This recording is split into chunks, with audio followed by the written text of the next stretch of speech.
Group, but let's go ahead and get started.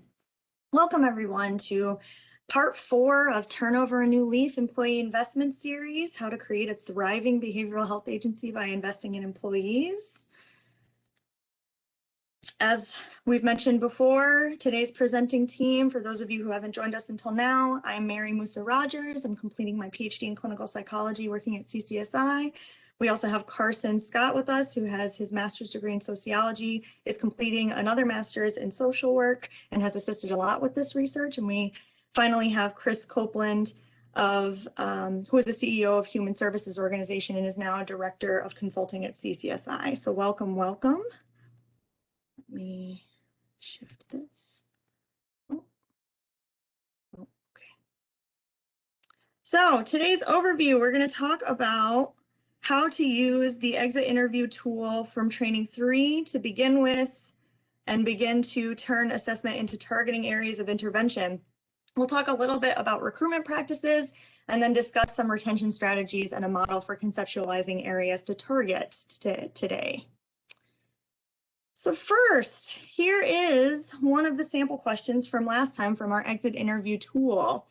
One way that you can have employees respond during an exit interview is to have them select several, maybe up to 5, reasons that they are leaving, and then to rate them as to how influential they were on a scale of 1 to 5. And as we're kind of talking through this tool, if y'all have any other thoughts or questions about the tool, please feel free to chat those in while we discuss. We're just giving some examples here.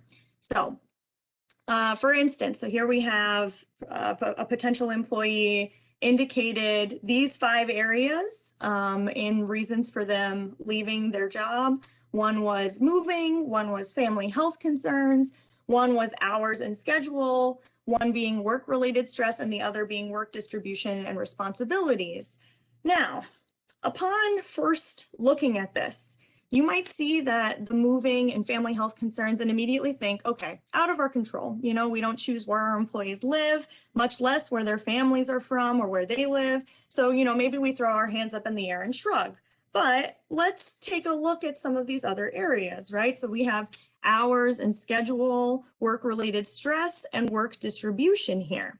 Sometimes an individual leaving may be indicating part of their experience, and sometimes they may feel inclined to report on how others' working conditions are in hopes that their feedback changes, you know, the organization for the better for the workers who are still there. So for instance, here, it might be worthwhile to still examine these other areas of hours and schedule and work-related stress as potential areas that need improving in your organization in general. Perhaps also, this individual has a lot of work responsibilities. You know, as we've all been known to magically pick up responsibilities that weren't listed on our original job description, and this may have made their hours and schedule less flexible than it could be. Maybe they have a family member who lives out of town, who's needed them during times of stress, such as during this pandemic. And this person has time off that they could use to take to see their family member, but the amount of workload they have doesn't reduce while they take that time off. So they return to more responsibilities and now an added stressor. In a culture of trust, this person might feel able to go to their organization and get assistance with handling the workload and hours while seeing to their family member. However, if that trust isn't there or the organization doesn't have systems in place to check in with that person, they may be likely to feel isolated and increasingly feel overwhelmed and like they aren't able to do their job well. Thus, they indicate moving and health concerns, but then you have these other things that actually probably contributed in some way. Maybe they would have been inclined to stay if they felt they could trust their organization to help them deal with this family issue. Either way, seeing these other aspects is worth exploring with current staff to determine what areas could result in a beneficial change. Another example, so we have this other question that we demonstrated for y'all last time. This one has a person either in an exit interview or could be a stay interview, rate the following work aspects and how important to them they are, and then rate how well the organization does in those areas. For example, this individual rated their top 4 areas as meaning, achievement, equity, and competence in that order. So then we take a look at their ratings for their organization So these three, they didn't quite rank high in terms of their values, right? So these were the bottom three for them. And how did they rate the organization? Physiological needs, they put them at a 5. Safety, they put the organization at a 6. Belonging, they put their organization at a 7. So these are definitely areas that could be improved, but in general, you might look at these and then think, okay, well, maybe we need to target these areas, right? Especially this 5 for physiological needs. Oh, well, maybe we need to be better about letting them take bathroom breaks. But let's take a look more at the ones that they ranked, in their top 4. So meaning is at a 9 and was their first ranked option. So that indicates a good match, right? So then why are they leaving? Achievement was 2 and they ranked that as 7. But then we get to equity, which they rated as their third top value. And then competence, which they rated 4th, right? And similarly, so equity is they ranked a 3 in their organization and competence a 4, right? So it kind of matches up with their actual rankings. While not their top 2, these 2 areas were important to the employee and are not really being adequately met within the organization in their opinion. So we could look at meaning or achievement and try to take that up to a 10, like a 10, a rating of 10, or we can take a look at those lower scores and instead of dismissing them, we can evaluate them further to see how we can improve equity and competence aspects of our organization. It might also be worthwhile to designate differences between department and overall agency, if you'd like, while evaluating and intervening. So if you think departmental changes are needed, it might be worth targeting your efforts there. Finally, the more that you evaluate consistently, the more data you collect and the easier it is to advocate to the overall agency and higher up, especially when you start intervening within your department and demonstrate some effectiveness of retention or a lack of effectiveness because of one area that the overall agency controls that would not cost that much, but potentially save a lot. And again, we can come back to this at the end if y'all have questions more toward that point. So then, let's talk about intervention. Workers have needs that correlate to some of the above issues on that exit interview form and can be broken down into 4 areas we're going to talk about more later: esteem incompetence, belongingness, safety, physiological needs. Agencies have to recognize that as a major part of human life, right? Typically 40 hours a week. Fulfilling aspects of these domains is important to reducing employee turnover. As noted by federal law, employers are obligated to provide employees minimally with a work environment free from discrimination, harassment, and unsafe conditions. So we have to evaluate how we do those things within our organization and then intervene when appropriate. Furthermore, it's an important reminder that the organizational culture is the context by which you intervene. Aspects of employee life, such as purpose, values, and connection with others, are key to developing good retention strategies. As we often talk about with our clients, employees are like plants. You can provide them with the basics such as water and sunlight, but there are lots of other things that can help them flourish, such as being talked to every day in a positive way. So, how do we get employees and keep them? We'll talk a little bit about recruitment, and there are some additional TAC resources to pull from for recruitment and onboarding in particular, and then we'll talk about retention in some conceptualized target areas. In recruitment, we want to talk about advertising, job descriptions, onboarding, and culture. And then when we get to retention, we'll talk about those 4 areas I keep mentioning. But first, if any of you have searched for recruitment strategies recently, you might have seen things like this. As much of recent media is focusing on how to recruit and retain younger generations of workers. And I'd like to talk briefly about that, right? How to recruit and retain millennial employees in particular. And now we're starting to see also Gen Z employees. Often, the media out there suggests that millennials and younger generations are more likely to make lateral career changes and turn over more frequently than their predecessor generations. However, surveys on the topic suggest that generational interest in lateral career moves, meaning moving not for a promotion, but just moving to another job in your field, was not really that different.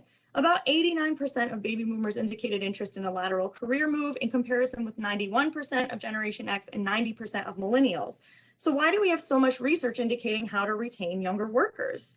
Well, we do have to consider a little bit of the context. When comparing wages of 30-year-olds in 2016 versus 30-year-olds in 1984, they make the same amount of money, despite a 50% increase in college degrees and an economy that is about 70% more productive. In addition, the purchasing power of the dollar has not increased at the same rate as the productivity level of our economy, thus making it about the same worth as it was in 1978, regardless of inflation. To demonstrate, here's a graph showing the fluctuation of median compensation of 30-year-olds. 30-year-olds experienced slow and even negative real pay growth from 1979 to 1996, a large jump from 96 to 2002, and then another downward march from 2002 to 2014. And the result being that in 2016, in the most recent evaluation of that, it's the same as 1980. So these are individuals who traditionally would have been past their, or just about entering into their early career stages, but due to changes in the workforce, such as education requirements, many younger generations are more likely to be fresh in their early careers, meaning that they're not about to exit their early careers in their 30s, but actually about to enter them.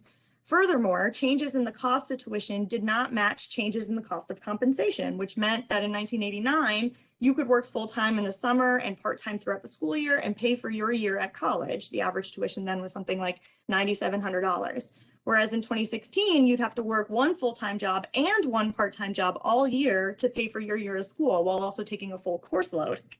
And the average tuition now is about $21,000. So because of this, millennials are more likely to have debt from school, which impacts their ability to do things like get a mortgage on their home because mortgages evaluate income to debt ratio, and also decreases the likelihood that they have purchased a house. Thus, younger workers are paid less, or paid at least the same, not more, have more debt, and are less likely to be tied down to a community by owning a home in it. Put that together with a similar likelihood of lateral career change and the internet, right, to look for jobs all over the US instead of just in your region, and you might have a workforce that looks like it turns over at a much higher rate than previous workers. And I'm telling you this not to tell you that you have to change your wages or do something ridiculous like a Herculean feat of strength in terms of getting advocacy to change things that are above our heads, but to help you understand that the retention strategies you use should be even more focused on those higher meaning aspects. Because younger generations understand that there's little they can do to change the pay aspects of their work life, they are really seeking aspects such as meaning, career growth, inclusion and equity, and competence even more than compensation. They want a healthier work environment because they know that's going to be the most important part of them being able to work consistently. So, having demystified some of the generational questions that you might have had, let's talk about strategies. When recruiting new employees, there are several barriers that get in the way, specifically a lack of recruitment strategy, a lack of qualified applicants in the job pool, competitive pay and benefits in your area, high turnover rates, which are then likely to increase the stress of current employees and create more turnover, right? Turnover begets turnover. Long recruiting cycles and finding the right places to post your positions. All of these can impact your success in recruitment. Furthermore, there are common recruitment strategies that come up while recruiting, such as falling for impressive resumes and CVs at face value, not doing a thorough background check on the candidates because maybe you have some sort of bias or interest in them, failing to craft a clear and detailed job description. This one is particularly true for most job positions. It is really, really important to craft a clear and detailed job description.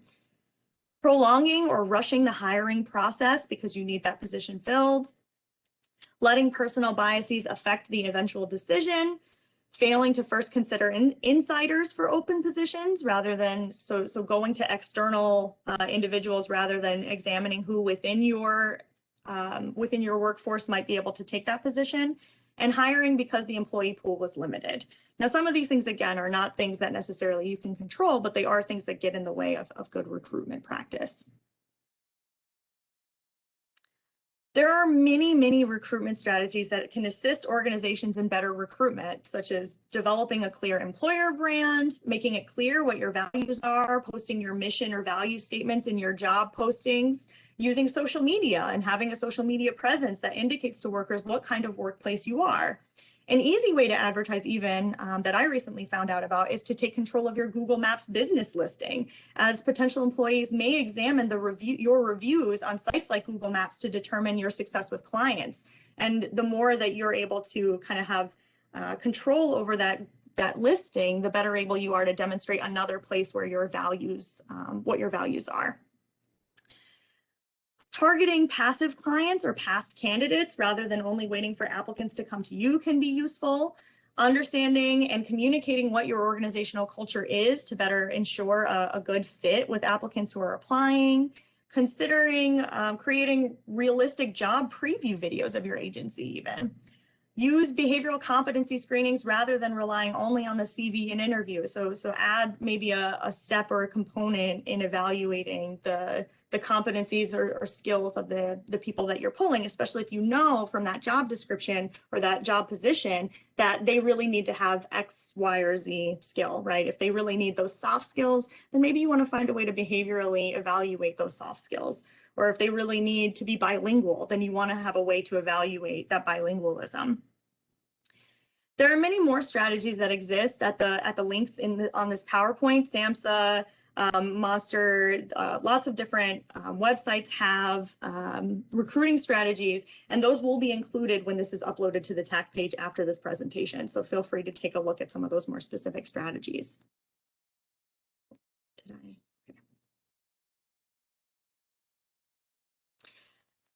So what about onboarding? Recent research suggests that great employee onboarding can improve employee retention by 82%. That's a high number. Generally, onboarding is focused on administrative tasks and paperwork, which is necessary to getting into a job, but isn't as helpful for retention purposes.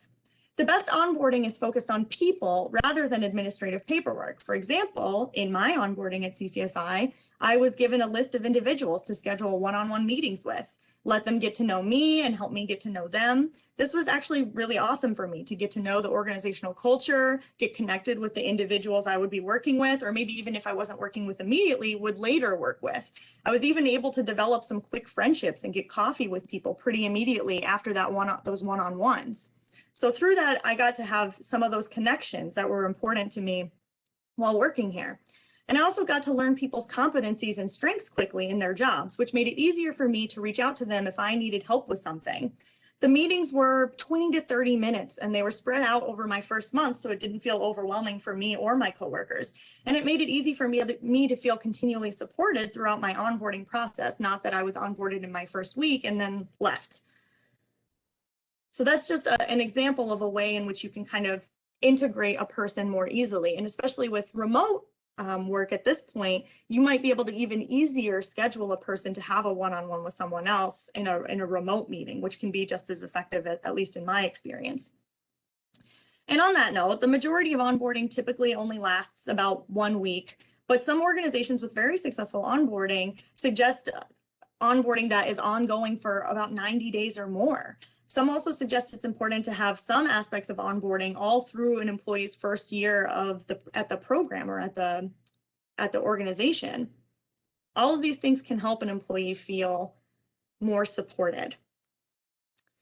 Onboarding strategies that you can implement include things like consistently evaluating and growing staff competencies, identifying competencies needed for effective workflow, so some evaluation piece in there. Targeted communication and hiring processes based on gaps, specifying onboarding practices depending on the position, and consistently supervising and mentoring across multiple levels of staff. Other strategies to consider include making the onboarding process intentional, such as phasing the training and orientation over 12 to 18 months, fielding training for new staff where they receive mentoring, coaching, join field visits or peer learning circles. Consider something like low-risk case assignments early on, or if reasonable or realistic, maybe even a phased or gradual case assignment. It's understandable that this isn't always realistic, but if it is, it can be really beneficial to integrating this person into their workflow. The most important piece is having a person feel that they're supported on the job and in the field. If your new employee has more than one person, either a peer or a supervisor, they can go to in their direct work, that's going to help a lot in terms of onboarding and adjustment. But the more structured you can make it, the better their experience is likely to be, because again, they'll feel that support from the organization, and that loyalty won't necessarily be to a particular peer or to a particular employee who then, if they leave, creates a lot of negative feelings for the employees that they supported, but instead they feel that connection to the organization as a whole and are more likely to feel willing to be retained. Again, TAC has a really wonderful resource on developing onboarding practices. I really recommend you check out as well if you haven't already, and I'll have that linked at the end of this for you. As far as evaluating your recruitment practices, one evaluation that you can do is the time in process, or the time it takes while doing the process steps of recruitment, such as phone screens, submission to the hiring manager, and interviews, which will give the big picture of your recruitment turnaround time as a benchmark. It's important to consider evaluating this, as every process handoff lengthens the time it takes to hire, and the fewer process steps you have, the faster the process will likely be, and also the less bottlenecking where you don't want it, right? You want to bottleneck at appropriate intervals. You want certain things to take a little more time, but you want to be mindful about where that is in your process. You can also assess the quality of the hire, which is the percentage of candidates recruited who are accepted for employment, plus the percentage of those that don't leave, so are retained, divided by 2. This indicates the effectiveness of your recruiting strategy in identifying quality and loyal talent, and will tell you if your recruitment is resulting in low quality talent, that you may need to change something in the process to use less of the hiring manager's time and less of the time it takes to fill the position in general. If the people you're recruiting aren't being retained, some of that is in your retention process, but it's also important for you to evaluate what in your recruitment process might be influencing that.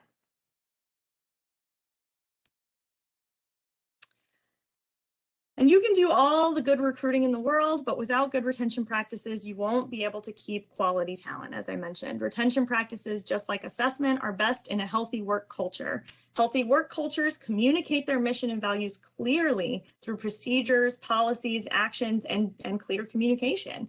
Transparency is valued, diversity is embraced, and leaders are accessible. But most importantly, healthy work cultures are when employees share values with each other and the organization, and are supported by the organization in working toward those values, right? We can recognize that there are some aspects to our system that prevent us from always being ideal in our values, that not every job is going to meet every perfect 10 out of 10 of our values. And we can recognize when our organization is trying to make it so that we are working toward those values. We can recognize, especially when those organizations are communicating that with us, oh, my organization really does value this. They are working toward this. And even if we're not there yet, I'm more likely to want to see this through. I'm more likely to want to stay so I can figure out if we're going to be able to get there or help them work there even.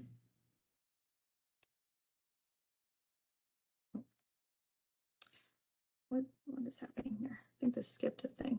Okay. A framework created by Beth Cantor also suggests 5 levels to evaluate and intervene. This is called the framework in workplace wellness that works. And so you have 5 different levels to evaluate.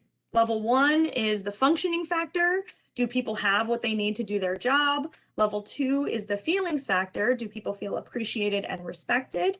Level 3 is the friendship factor. Do people feel connected to one another? Level 4 is the forward factor, or do people feel like they have opportunities for growth? And level 5 is the fulfillment factor, or do people feel like they are inspired and working towards a higher purpose? So this is one potential framework that you can use for kind of evaluating areas of targeting. We have developed this 4 target area kind of conceptualization for retention that we're going to be using today, but you can use whatever you feel comfortable with. So relying on Cantor and other researchers, we developed these 4 target areas for intervention, 1 being physiological needs, 2 being safety, 3 being inclusion and belonging, and 4 being esteem and competence. And I say 1, 2, 3, and 4, but none of these are in any particular order. All of these are important, they're interconnected, and they do influence one another. So even when you're targeting one area, that may influence changes in the other. So, starting with physiological needs, this one's the most obvious. Wages provided for work are used to fulfill basic needs such as shelter, food, and healthcare coverage. Employees have to be able to get access to those needs. A work week encroaching on a person's free time makes it difficult for individuals to schedule necessary medical appointments, childcare meetings, and sometimes even makes it difficult to find time to eat, sleep, and use the restroom. Agencies and employees have to work together to determine a schedule with work-life balance built in, such as, and that includes things like paid time off, sick days, time to make appointments, less direct work hours as applicable, etc. Although we know that employees will often trade off aspects of their physiological needs for a job they find a lot of fulfillment in, that can only be sustained for so long before something like burnout occurs. And I just saw a question, which is that, will a copy of the PowerPoint be sent to the participants? Yes, that will be on the TAC website that will be linked to you, that you can find all of these materials. For example, though, so as an example of physiological needs, if there's little room for growth in the organization and raises are few and far between, right? So that's a really easy, obvious one, right? So when we talk about esteem and competence in a little bit, esteem and competence is also a part of that career growth, but career growth typically also comes with raises, right? So sometimes the stunting in career growth is also a part of the limitation in wages. Furthermore, the frequent turnover increases understaffed hours and increases workload stress on each individual worker, making it more difficult for them to take adequate breaks and take time off, right? So recognizing that understaffing can impact some of these physiological needs, because how can I take a break when I have this many patients because we need to cover? So you can see the areas where some of those basic needs might get impaired on because of work conditions.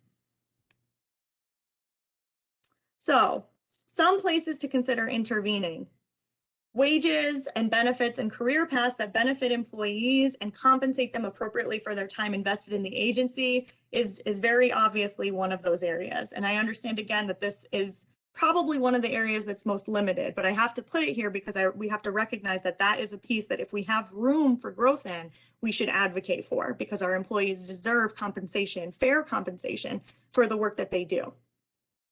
Another intervention or place for targeting is workplace hours. So making flexible workplace hours, making time for family leave time, options for working remotely, assistance with dependent care. So for instance, if you have a wonderful organizational culture and all these other areas that you're able to kind of target, you know, maybe everything is in the 90th percentile, but you're still seeing turnover based on caregiver needs. Maybe you consider spending some money to help with childcare assistance, right? So maybe like a support fund for helping your workers get childcare. Or if enough people need it and it's worthwhile to spend the money on, it might be worthwhile to consider building an on-site childcare facility, or just an ability for on-site childcare with credits for caregivers to use while they work. So those are just some considerations. Other areas to consider are creating appropriate and realistic productivity targets that take into consideration no-show rates, extended sessions due to crisis, need for time off. When talking about things like value discrepancy, productivity can quickly get in the way of a worker feeling like they're able to do their best work. Thank you. Workers can be aware of the productivity levels they should be attaining, but as we would discuss with a client who wasn't meeting their goals, we wouldn't focus on them just working harder, right? Oh, I know that it's really hard for you to fill out your form or your homework for me and return it, or your mood log. That's the word I'm looking for. I know it's hard for you to fill out your mood log for me, but maybe if you just work a little harder, you'll be able to meet that. It's really important to me that you work a little harder. Does that sound motivating? Maybe not. I hope it doesn't sound that motivating. It really isn't, right? A supportive approach to make sure that employees have what they need and that what's being asked of them is realistic is really helpful. So when you're approaching productivity with a worker, hopefully you can consider that same parallel approach of, what do you need? What's getting in the way, right? What's getting in the way of you being able to do this? What do you need from us to be able to meet these productivity levels? Or are they like, is our worker maybe doing every little thing that they can and it really just isn't realistic?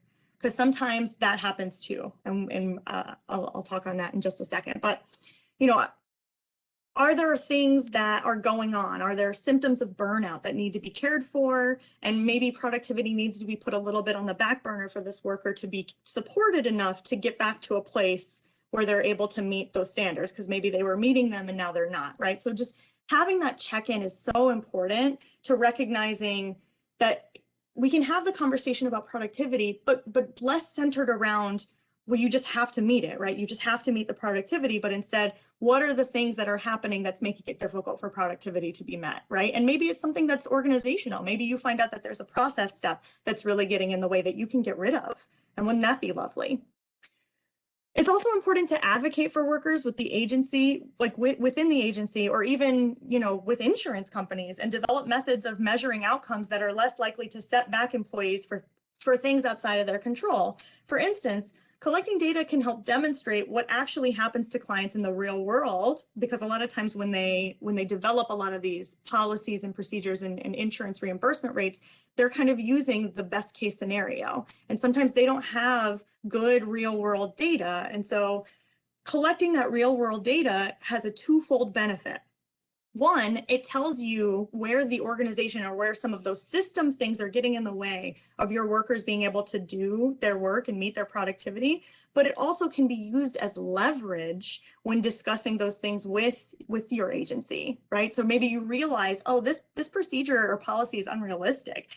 So, you know, if a client, for instance, is progressing in treatment, but due to like some external circumstances, you keep seeing that some clients just have to be moved between inpatient facilities. Maybe there's just this one kind of stopgap where this one inpatient facility only holds them for X amount of days, but there's a certain amount of patients that need to be held for longer. And so they go to another inpatient facility, which would look negative depending on some policies or procedures, but might actually be necessary for that type of client's growth, right? So recognizing that clients, just like clients need service workers to advocate for them, organizations have to consider advocating for their employees.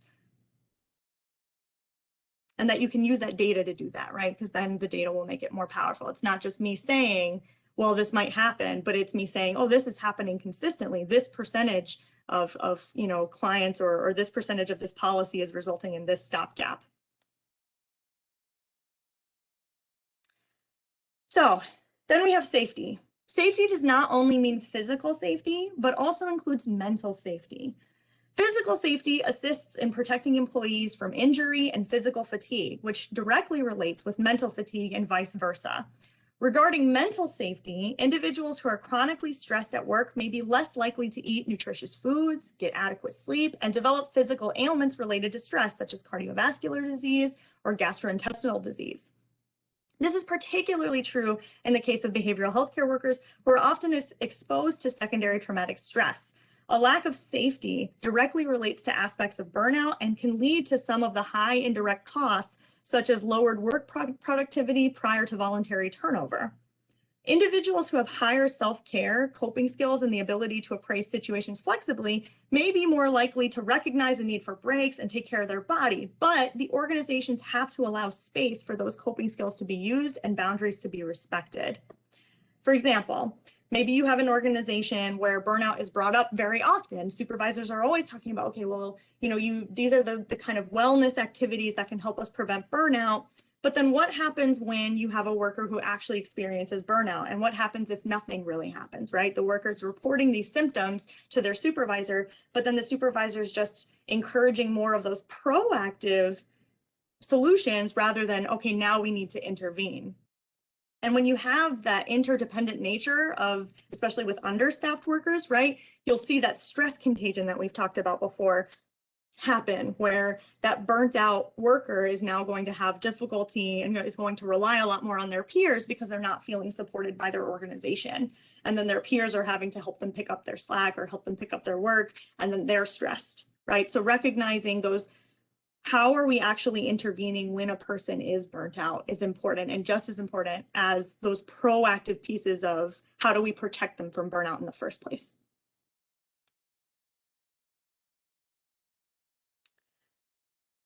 Some safety interventions include tailoring onboarding practices with clear regulations for safety, both physical and mental included. Most agencies already do this to some degree, but including aspects of wellness into the onboarding can be meaningful and communicate that value to new employees. Free therapy credits or slots for workers experiencing traumatic stress, secondary traumatic stress, or burnout can also be meaningful. There's a lot of talk about this right now, especially after the pandemic. We know that a lot of our workers are burnt out in terms of they're emotionally fatigued and exhausted. And there's a lot of talk about ways in which the state is potentially considering supporting some of this within organizations in terms of free therapy credits or slots for frontline workers, right? But we can't always rely on that to come through, especially when people need those things now. So even if purchasing slots is not doable, you can still develop relationships with partnering agencies so that there's an expectation that they might see your employees for therapy and vice versa. So especially within behavioral health, but even outside of in any human service, right? You have typically intentionally those partnerships already. And as an employee, just having the work reduced, that there is a place already. My work has scoped out for me where I can get care, even if I have to pay for it, can be really meaningful in reducing my stress. Oh, they have a place. They know people who are ready and willing to see other human service workers who are struggling with some of the stuff that's coming up in the pandemic. They're already ready for that. And if, you know, again, this isn't always doable, but like I said, just having that relationship or having that that knowledge for your employees can be so meaningful to them, because now I don't have to do the work as the employee as an additional task to go do the work of finding a therapist, making sure that they're available, making sure that my insurance covers them. Now my work has really helped me do that. And that means my organization really does value me and values the work that I do and recognizes that it's emotionally demanding. You might also consider creating something like a debrief intervention team after crisis has occurred that are mandatory to visit with staff and help process through difficult situations. Sometimes staff might be a little bit hesitant to seek intervention, and you'll see this a lot, especially with the stigma and the bias that comes with that. And it's important for us to recognize, okay, if that stigma is there, maybe we take a little bit of the choice out of it. Maybe we at least have a 30-minute debrief session that they have to do, you know, with somebody within our organization who facilitates processing through, you know, some of the traumatic or difficult content that we experience on a day-to-day. If we have to deal with, you know, each case, you know, especially in behavioral health, comes with its own unique situation and contexts. And so there's all sorts of things that might get added on or tacked on to an individual to dealing with and coping with mentally. And then when you add a crisis to that, it can add that much more stress, especially when they're trying to reach productivity. And so in addition to that, somebody mentioned this, and I really appreciate them mentioning this, which is the value of trauma-informed environments in terms of providing emotional safety. Yes, absolutely. Trauma-informed care, trauma-informed supervision, trauma-informed organizations, all of those things from the top down are very, very important and critical now. In particular, it's important to remember that this was a collective trauma for all of us, right? And not just the pandemic, but that there was also social unrest. There was a great deal of social trauma in addition to the pandemic. And so understanding also of that cultural nuance, that it's not just the pandemic and that not everybody experienced it the same, but that we have to have a trauma-informed approach when handling it is important, right? So how do you make it so that your environment is safe? What do you do to make your environment safe? And obviously with remote work, that gets a little bit complicated, but we have to be conscientious about ways in which we make a safe environment even remotely, right? And a safe environment includes going back again to training, to the previous training, that culture of trust, right? That transparent communication, that trusting communication. Do workers feel like their organization actually values the same things they value in terms of that they're going to be cared for with regard to trauma, that they can come forward with some of those really difficult topics and be met with support and validation and empathy rather than dismissal. Providing also just an opportunity for people to self-regulate, right? So like, where is the space for people to self-regulate in your workplace?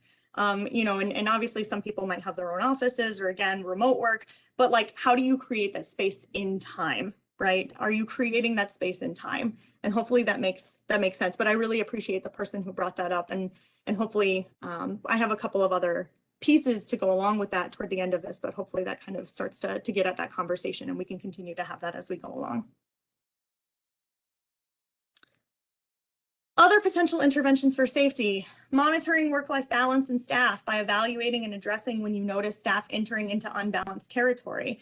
Addressing symptoms prior to burnout can be key in reducing the long-term impact on the employee, right? So just being proactive, right? We talked a little bit about evaluation, particularly in a trusting environment. If you have a supervisor who can develop those trusting relationships with their subordinates, then they can start to recognize those symptoms. They can start to evaluate those symptoms consistently in an appropriate way and recognize, okay, you're struggling, what's going on, right? Let's have the conversation early before this person is really at their wit's end. Structuring self-care activities and building them into the work schedule can also be helpful, such as a scheduled 5-minute breathing break, stretching break, or even a time where no one is allowed to schedule any work for, I don't know, 30 minutes. And you have to, like, you know, that's like like a lunch break or something like that. But just in general, sometimes employees, particularly those who are kind of adjusted to a more toxic work environment, might grumble about the idea of taking breaks. But if you force a time where they're not allowed to really do, and of course you can't prevent them from answering emails or anything like that, but like where you really model not doing work during that time, then that's going to communicate the kind of culture you're trying to create, that they don't have to do a wellness activity during that time, but they can't do work during that time. And that can be meaningful, like to the kind of development of better or more adjusted, adaptive coping skills. Do you suggest any specific means of debrief processing post-crisis intervention? That's a good question. So let me think for a second.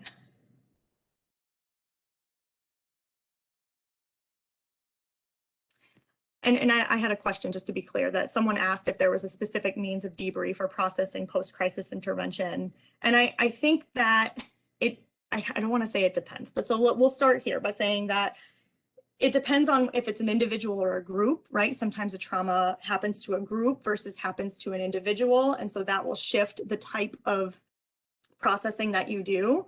And again, when you think about how to go about these things with clients, you want to kind of parallel process that with your employees in a similar manner. So if you have an individual who experienced a traumatic or witnessed a secondary traumatic stressor or something along those lines, and you want to have a processing session with them, then that session should kind of focus around listening for the cues of what they need, rather than kind of imposing an immediate structure on them. And I think there are, you know, the literature has a variety of, you know, trauma crisis intervention models. There's the assessment crisis intervention trauma treatment model, right? 7-stage crisis intervention model. There's things that I can make sure are provided in terms of like links for you to read more up on. But I think that with employees, it's particularly important that they feel like they have a little bit of autonomy in that, in structuring the beginning of that. I think that's really what a lot of the research suggests in terms of supervisor subordinate relationships, is that giving that little bit of autonomy in how I want to start this debrief or processing piece is key. And then if you have resistance, you can, you know, start to use some of those motivational interviewing skills within that, in terms of, let's use some Socratic questioning then to kind of get at, so how are you doing? What is going on? What do you know, reflecting some statements back to them so that they can kind of feel like they can let go a little bit and start to discuss a little more about the emotional impact it might be having on them. And you can't guarantee that any method is really going to get them to open up either. But I will, let me pull together, I'll make sure that those links are included in the slides that are uploaded for you too, so that you have like some specific outlines, since we don't have a ton of time to go through all of those, but hopefully that answers your question a little bit. Okay, so I was saying structuring self-care activities is where I left off. And then additionally, so right, safety comes back also to the physiological a little bit too. So purchasing ergonomic work supplies, particularly for individuals who spend a lot of time seated all day, is important. Physiological stress can lead to mental stress. Another example is purchasing something like blue light glasses for workers who look at computer screens all day, especially if they're in dark offices with no windows. Research is demonstrating that frequent teleconference meetings are leading to fatigue while videos are on. Therefore, be willing to let people turn off their video cameras sometimes during meetings, or encourage them to turn off the self-video view so they can't see themselves throughout the entire meeting, because they're finding that those things are leading to increased fatigue and distress throughout the day.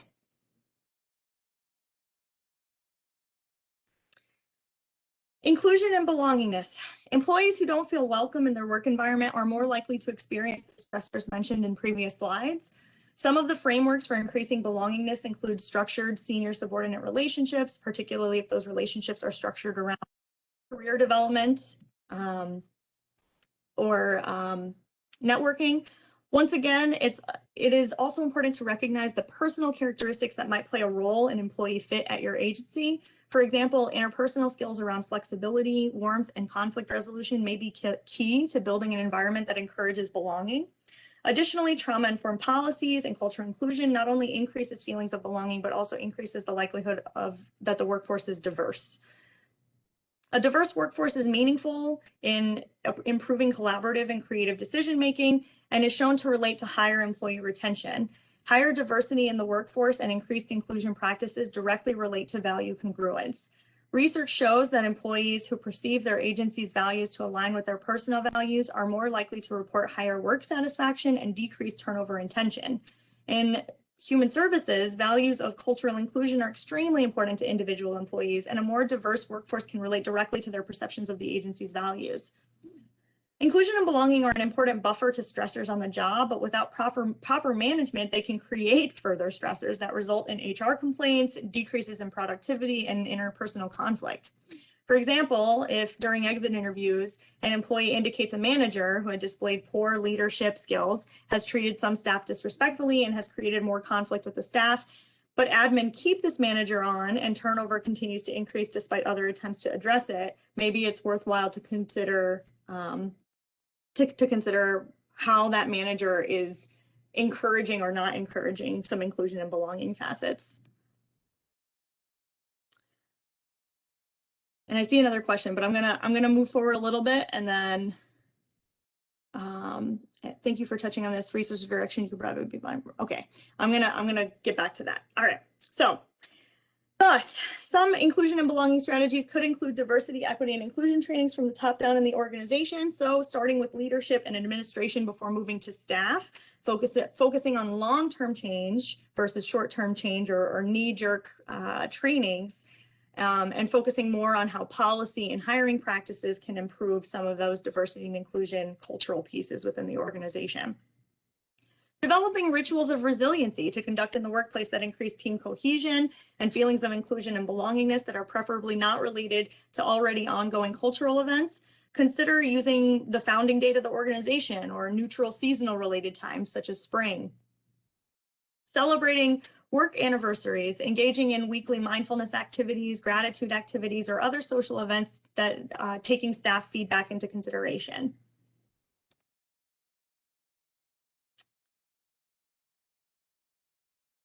Incorporating formal, like other potential strategies include incorporating formal reflection into meetings or other activities at work. For example, asking everyone to reflect after a meeting on the intent of the meeting, what happened during the meeting, why it happened, what was learned, or how things could improve in the next meeting. Reducing stigma of failure or mistakes by creating a process to support rather than punish.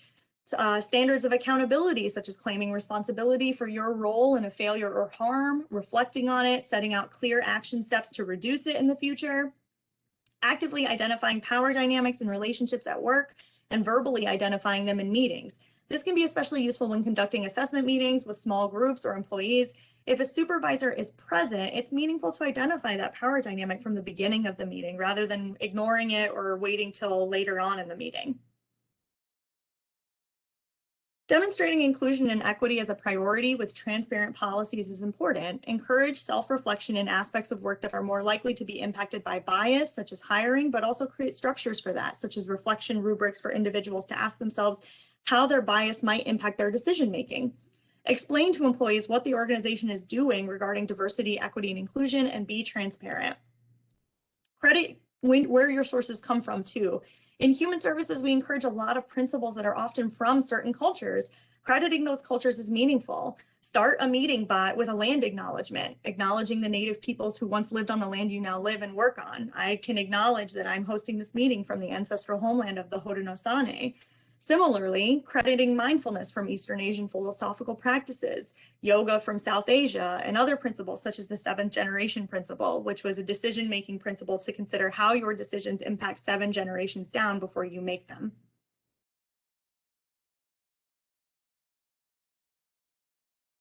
Then we have esteem incompetence. Employees who feel competent, find meaning in their work, and feel recognized for that work are much less likely to turn over. Important aspects include continued education and training, opportunities for advancement, and room for employee autonomy and agency in their work. Behavioral health employees are more likely to find meaning in their work and are thus somewhat protected against burnout if their values align with their work.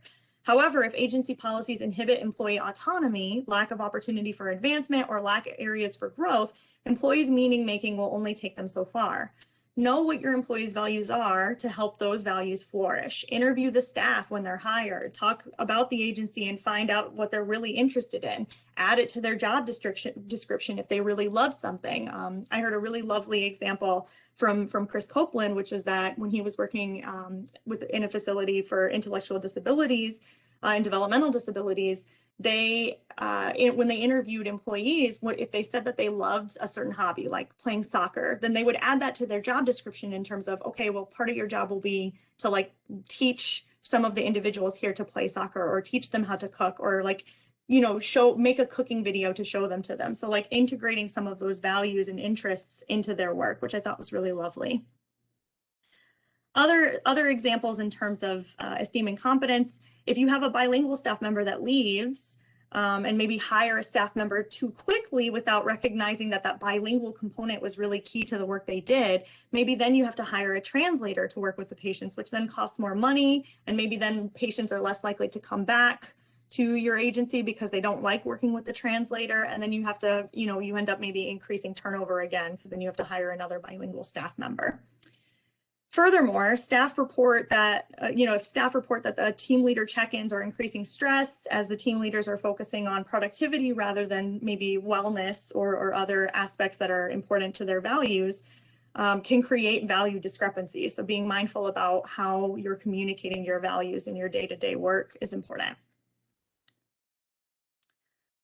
Some strategies for esteem incompetence. These are usually some of the more obvious ones: continued education offerings and advanced behavioral health techniques, active coping skills, additional language skills, certifications, conflict management, or other interpersonal skills. There may be workers you have that have some skills but could use fine-tuning or more intermediate or advanced versions of those skills. So notice what your community needs and try to meet those needs by addressing gaps in your workforce. If you already have a worker who speaks Spanish but maybe doesn't feel quite competent enough to do it in their work and they're willing to do that, maybe it's worthwhile to give them those credits rather than try to find someone who's already fully competent in bilingualism, because then you're retaining that worker and you're giving them a skill that makes them more likely to be loyal to your organization. Effective supervision and leadership with purposeful hierarchical relationships that facilitate career growth, networking, and mentorship within your agency. This also contributes to belonging and inclusion, but having that relationship somewhat structured around networking and mentorship can be meaningful to those who are seeking achievement and career growth in their field. Collaborative decision-making, problem-solving, and policy development. Organizations that let their employees have some say in the direction of the agency is meaningful and increases retention.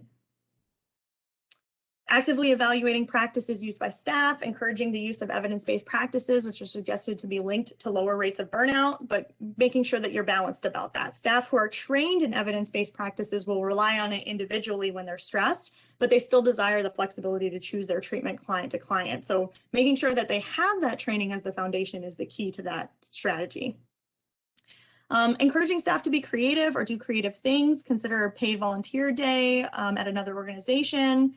Creating opportunities to recognize staff for excellence, even just daily, or weekly verbal praise can increase staff morale, and increasing opportunities for peer-to-peer recognition in addition to supervisor-subordinate recognition.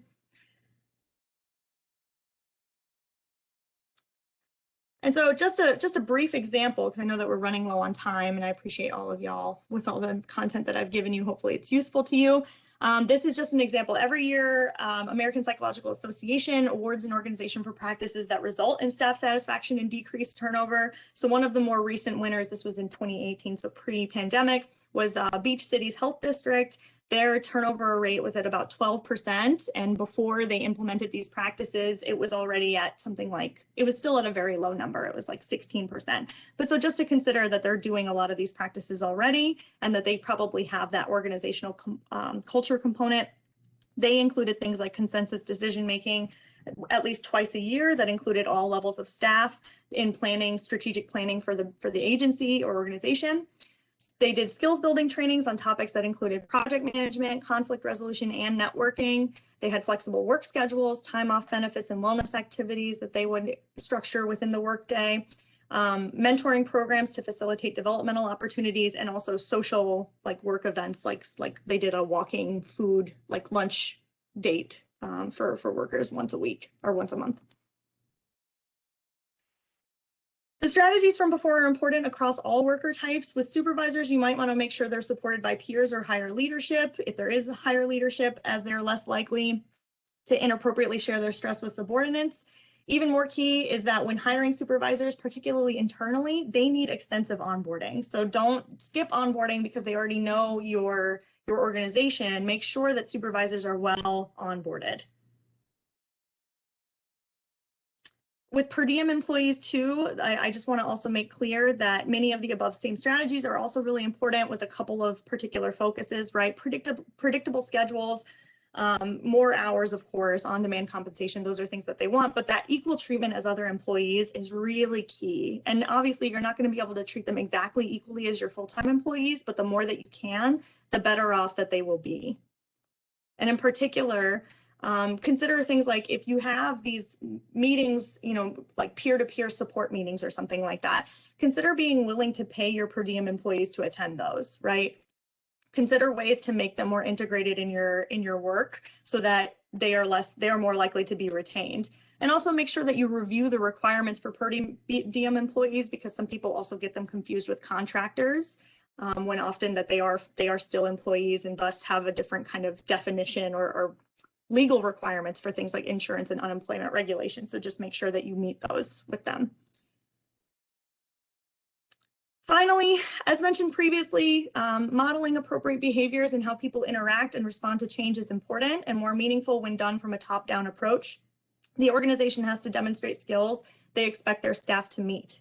Similarly, maintaining transparent and consistent communication, creating a culture of listening so that employees feel heard and feel fairly heard, and evaluating with an appropriate frequency that is met with supportive and fair action will do a lot of good in improving the culture of the organization.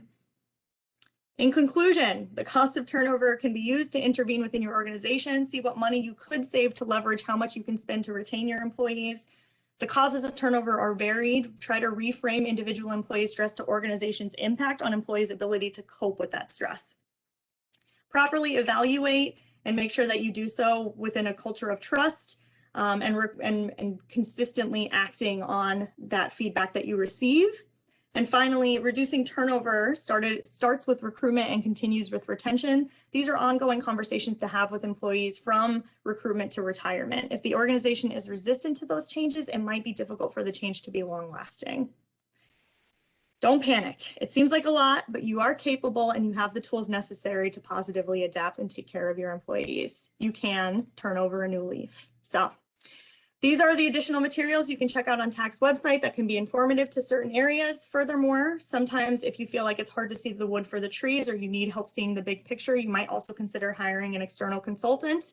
We at CCSI have conducted assessment and evaluations across multiple domains, including diversity and inclusion, and provide recommendations that are more specific to your organization. And we can sometimes that can be helpful if you don't feel like you're going to get honest feedback from the employees that you evaluate. Thank you so much all for your time. You'll be receiving a completion survey after this webinar. Please complete it and give us any and all feedback. We really, really appreciate it. It's been lovely being able to give all of you this information, and I'll make sure that I include some additional information about crisis and debrief for the final upload. But thank you so much for your time. I really appreciated it and enjoyed spending it with you.